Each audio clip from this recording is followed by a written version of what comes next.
ધોરાજી પંથકમાં છેલ્લા કેટલાક દિવસોથી વાતાવરણમાં અચાનક પલટાએ ખેડૂતોની ચિંતા વધારી છે। ભર શિયાળે ચોમાસા જેવો માહોલ અને મિશ્ર ઋતુને કારણે તૈયાર થતો રવિ પાક હવે નિષ્ફળ જવાની અણી પર છે। ધોરાજી અને આસપાસના ગ્રામ્ય વિસ્તારોમાં ક્યારેક વાદળછાયું વાતાવરણ, ક્યારેક તડકો અને વહેલી સવારે ધુમ્મસભર્યો માહોલ જોવા મળી રહ્યો છે। આ અસ્થિર વાતાવરણને કારણે ખેતરમાં ઉભેલા પાકને વ્યાપક નુકસાન થઈ રહ્યું છે। ખેડૂતોના જણાવ્યા અનુસાર ચણા, ધાણા અને તુવેર જેવા મુખ્ય રવિ પાકો પર વાતાવરણની વિપરીત અસર પડી રહી છે। પાકના છોડ સુકાઈ રહ્યા છે અને ધાણા બરાબર બંધાતા નથી, જેના કારણે ઉત્પાદન ઘટવાની ભીતિ સેવાઈ રહી છે। એક તરફ મોંઘા ભાવના બિયારણ, ખાતર અને જંતુનાશક દવાઓ પાછળ ખેડૂતોએ વીઘે 8 થી 12 હજાર રૂપિયાનો ખર્ચ કર્યો છે। બીજી તરફ કુદરતી પ્રકોપે ખેડૂતોની મહેનત પર પાણી ફેરવી દીધું છે।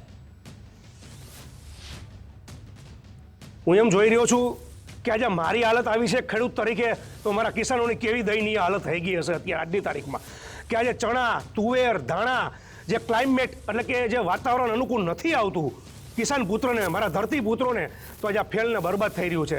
હજી એક તો અશોકભાઈ પટેલ આંબાલાલ આગાહી આપી રહ્યા છે 3 તારીખથી 7 તારીખ સુધીની, તો મારા કિસાનને રસ્તો શું લેવો? સરકારને મારી 2 હાથ જોડીને કિસાન પુત્ર તરીકે નમ્ર અપીલ છે કે રવિ પાકની અંદર અમને કાંઈક અમારી જોગવાઈ કરે। 10 થી 10 વીઘાના ધાણા અંદાજે વાવ્યા છે। આ ભેજ અને વાતાવરણ અવારનવાર બદલતા મારા ધાણામાં નુકસાન જાય એવું છે।